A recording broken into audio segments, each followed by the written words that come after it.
kita berlangsung sesuai dengan yang kita alami di saat ini. Kiranya Bapak Ibu mari kita maklumi sehingga ibadah kita bermakna bagi yang beribadah. Bapak Ibu, saudara-saudari yang dikasihi Tuhan, pernahkah Bapak Ibu merasa bingung ketika melihat orang miskin, ketika melihat orang Kristen yang masih terus berbuat dosa, atau mungkin Bapak Ibu pernah mendengar seseorang berkata, "Tuh nanti juga atau mendengar, tetapi akan berbuat dosa lagi." Jadi tidak apa-apa atau melakukan dosa saja. Pertanyaan ini tidak hanya muncul di zaman modern saat ini, tetapi sudah ada sejak gereja mula-mula. Dan Rasul Paulus dalam Roma 6 ayat 1 hingga ayat yang ke-14 memberikan jawaban yang tegas tentang bagaimana seharusnya orang percaya memandang dosa dan kehidupan rohani mereka. Hari ini Bapak Ibu, kita akan mempelajari tema yang sangat fundamental, hidup bagi Allah dan mati terhadap dosa. Sebuah prinsip yang akan mengubah cara kita memahami identitas kita sebagai orang Kristen. Roma 6 ayat 1 hingga ayat yang ke-14 merupakan kelanjutan dari argumentasi Paulus tentang pembenaran oleh iman. Dan dalam Roma 5, setelah menjelaskan bahwa kasih karunia Allah berlimpah di mana dosa bertambah banyak,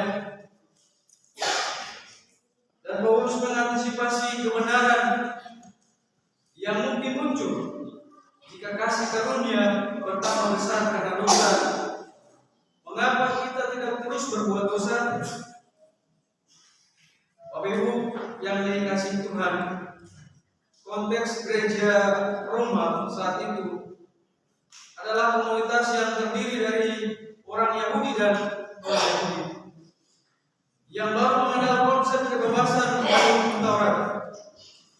Ada potensi penyalahgunaan kebebasan ini menjadi kebebasan untuk berbuat dosa.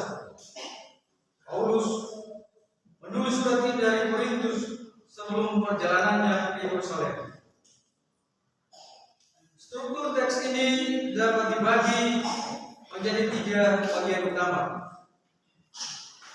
Pertambahan terhadap penjelasan teologis tentang baptisan dan persatuan dengan Kristus, dan aplikasi praktis dalam kehidupan sehari-hari kita. Bapak Ibu yang dikasihi Tuhan, jadi apakah yang hendak kita katakan? Bolehkah kita bertekun dalam dosa supaya kasih karunia bertambah? Sekali-kali tidak, Bapak Ibu. Ataukah kita tidak tahu bahwa kita semua telah dibaptis dalam Kristus Yesus, telah dibaptis dalam kematiannya? Bapak Ibu, kata baptis berarti mencelupkan atau menenggelamkan. Paulus menggunakan baptisan sebagai simbolisme yang kuat tentang kematian terhadap kehidupan lama dan kebangkitan kepada kehidupan yang baru. Ini bukan sekedar ritual, tetapi realitas spiritual yang mengubah status kita sebagai orang percaya. Bapak Ibu jemaat yang dikasihi Tuhan, sebab jika kita telah menjadi satu di dalam kematiannya, kita juga akan menjadi satu di dalam kebangkitannya. Konsep menjadi satu atau bersatu, Bapak Ibu, menunjukkan persatuan organik yang dalam dengan Kristus. Seperti campukan pada pohon yang berbagi kehidupan yang sama. Kita berbagi kematian dan kebangkitan. Kristus secara nyata. Bapak Ibu yang dikasihi Tuhan, Paulus menjelaskan bahwa seperti Kristus mati terhadap dosa sekali untuk selamanya dan hidup bagi Allah, demikian juga kita, kematian Kristus adalah kematian yang benar terhadap kuasa dosa, dan kehidupannya adalah kehidupan yang terus menerus bagi Allah. Demikianlah hendaknya Bapak Ibu kita memandangnya. Kita telah mati bagi dosa, tetapi hidup kita bagi Allah dalam Kristus Yesus. Kata memandang atau menghitung adalah istilah akuntansi yang berarti menghitung sebagai kenyataan. Ini bukan sugesti Bapak dan Ibu, tetapi ini adalah sugesti positif tentang pengakuan atas realitas spiritualitas yang sudah terjadi. Bapak Ibu yang dikasihi Tuhan, ketika setiap kita menunjukkan bahwa otak kita memiliki kemampuan untuk membentuk jalur besar baru, ketika seseorang secara konsisten menganggap dirinya mati terhadap dosa dan hidup bagi Allah, ini dapat membentuk pola pikir baru yang mengubah respon terhadap setiap godaan hidup. Bapak Ibu yang dikasihi Tuhan, dari perspektif sosiologi, Paulus menggambarkan perubahan peran sosial yang radikal. Sebelum sebagai hamba dosa, sekarang sebagai hamba kebenaran. Teori peran menjelaskan bahwa ketika seseorang mengadopsi peran baru, ada perubahan perilaku yang menyertainya. Dan perubahan peran ini bukan hanya individual, tetapi juga global, menjadi bagian dari komunitas orang-orang percaya dengan norma dan nilai yang berbeda dari dunia. Secara khusus kita di jemaat dalam pertemanan keluarga kita masing-masing. Bapak Ibu yang dikasihi Tuhan, dalam menghadapi godaan, ingatlah identitas sejati kita. Alih-alih kita pasti bertanya, bolehkah saya melakukan ini? Tanyakan, apakah ini sudah sesuai dengan identitas saya sebagai orang yang sudah mati terhadap dosa? Bapak Ibu yang dikasihi Tuhan, ketika kita tergoda untuk berbuat perbuatan berbohong dalam laporan kerja, ingatlah kepada Ibu bahwa kita adalah orang yang hidup dalam kebenaran Allah.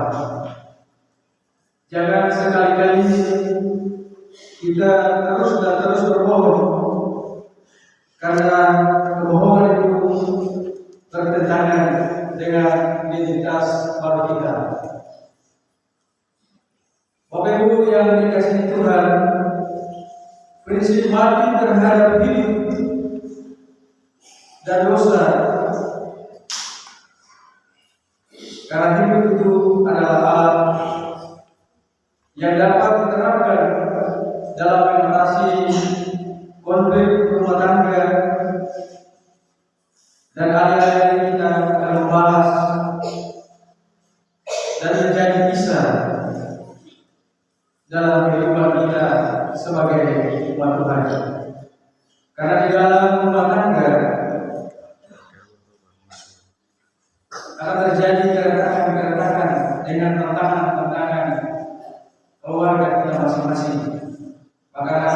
kemarahan atau kepahitan ketika kita memilih untuk mematikan respon tadi dan memilih respon yang mencerminkan kasih Kristus.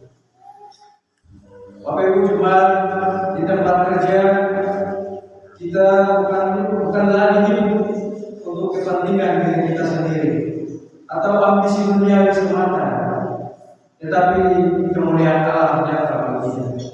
Dan karena itu Bapak Ibu, ketika kita dipercayakan oleh Tuhan untuk mendapatkan lapangan kerja, marilah kita bekerja dan menerima apa yang menjadi hasil dari baik. Jangan kita pernah merampas dan membohongi orang lain. Ini yang akan menjadi motivasi setiap kehidupan pribadi dan keluarga kita untuk tidak sekedar mencari uang dan mengambil hak orang lain, sehingga kita tetap menjadi orang-orang Kristen yang melayani Allah melalui pekerjaan. Bapak Ibu yang dikasihi Tuhan, konsep kematian dan dosa dapat diterapkan pada keserakahan dan materialisme. Kita belajar untuk mematikan keinginan menimbun harta dan memilih untuk hidup bijaksana dan murah hati. Tetapi secara kenyataan realita Bapak dan Ibu, kehidupan kita sekarang lebih banyak mementingkan harta duniawi daripada mementingkan kebersamaan kita dengan Tuhan. Bapak Ibu yang dikasihi Tuhan, di era digital yang sangat modern saat ini memberikan banyak peluang untuk memerdekakan diri, menyebarkan gosip atau membandingkan diri dengan orang lain. Identitas kita yang baru mendorong kita untuk menggunakan media sosial dengan bijaksana, bukan untuk merusak sesama. Bapak Ibu yang dikasihi Tuhan, dalam bergumul dengan dosa, kita berulang kali terus bergumul dengan dosa yang sama. Dan karena itu Bapak Ibu jangan putus asa. Ingatlah bahwa Paulus berbicara tentang proses, bukan hasil yang instan. Setiap hari secara aktif, anggaplah diri kita mati terhadap dosa. Ini adalah latihan iman yang membutuhkan konsisten kita. Karena kesempurnaan bukanlah syarat untuk menjadi orang Kristen, tetapi tujuan kita kejar adalah status atau sebagai anak Allah yang tergantung pada performa atau penampilan atau masing-masing, tetapi pada karya Kristus. Karena kita sudah menjadi anak Allah, hidup kita juga harus mencerminkan kematian dan kebangkitan Kristus. Sehingga bagi kita yang percaya dan yang baru mau percaya, jangan terkejut kalau kita masih ada dalam pergumulan dengan dosa. Bapak Ibu yang dikasihi Tuhan, ini merupakan satu hal yang normal dalam proses pertemuan tadi. Yang penting adalah kita sudah memiliki identitas baru dan kekuatan baru untuk mengalahkan dosa.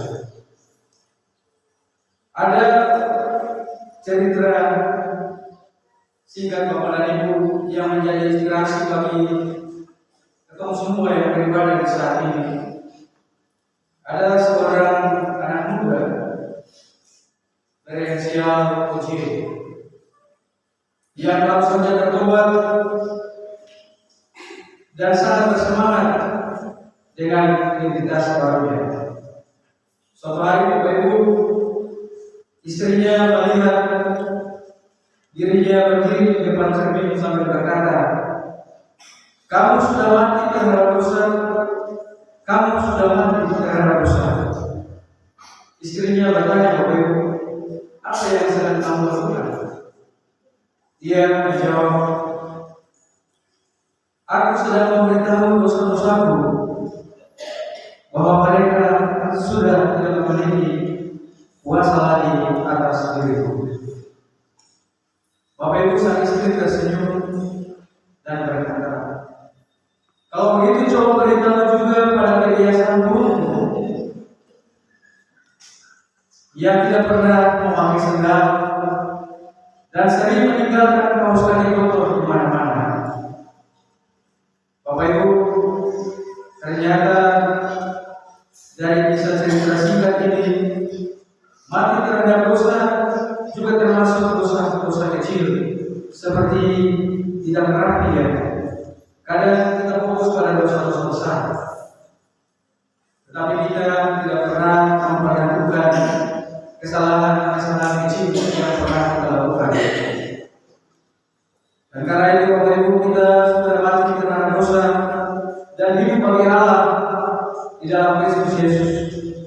Ini bukan sekedar konsep teologis, tetapi realitas spiritualitas yang harus mengubah cara hidup kita setiap hari. Bapak Ibu yang dikasihi Tuhan, ingatlah 3 hal yang menjadi pesan teks bacaan kita di pagi ini. Yang pertama, kematian terhadap dosa, artinya kalau orang percaya telah mati terhadap dosa melalui kematian Kristus di kayu salib, dan kita punya identitas yang sudah berubah dan kini sudah berada dalam hidup baru yang selalu diampuni dan diselamatkan dari dosa.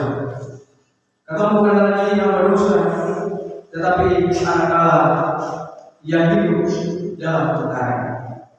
Hal yang kedua, Bapak dan Ibu, hidup dalam kekudusan, yaitu kita yang percaya.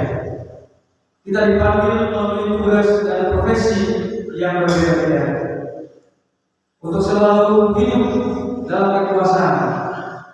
Artinya Bapak dan Ibu, kita harus pandai bawa diri, jaga lidah, jaga tuturkan kita, sikap kita, dan atur jejak langkah kita supaya kita lakukan sesuatu terarah pada kebenaran.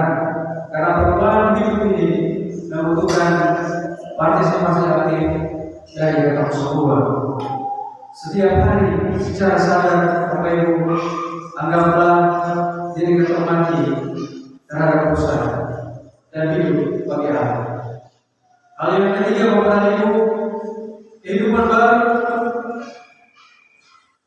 dalam Kristus memberikan kekuatan harapan untuk mengatasi dosa dan hidup dalam suatu kepastian, karena engkau sebenarnya berjuang sendiri.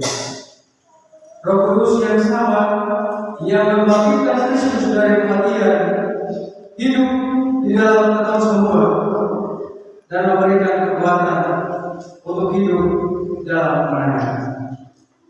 Bapak Ibu yang dikasihi Tuhan, kita Roma 6 ayat 1 hingga 14 memberikan pesan inspiratif bagi kita semua yang berada di saat ini tentang kuasa transformasi Kristus yang telah membawa kita dalam kehidupan sebagai orang percaya melalui kematian dan kebangkitannya. Kita diberi kesempatan untuk memulai hidup baru yang bebas dari perbudakan dosa dan hidup dalam kemerdekaan untuk mengabdi kepada Allah. Dan karena itu Bapak Ibu, marilah kita berdoa supaya Allah menolong untuk hidup sesuai dengan identitas roh kita, mati terhadap dosa dan hidup bagi Allah. Biar Biarlah hidup itu menjadi kesaksian nyata bahwa kasih karunia Allah bukan hanya mengampuni dosa, tetapi juga memberikan kekuatan. Karena itu, ini adalah panggilan untuk hidup sesuai dengan identitas orang kita sebagai orang yang telah dimerdekakan dan bangkit bersama dengan Kristus. Tuhan Yesus tetap menyertai kehidupan kita semua. Amin.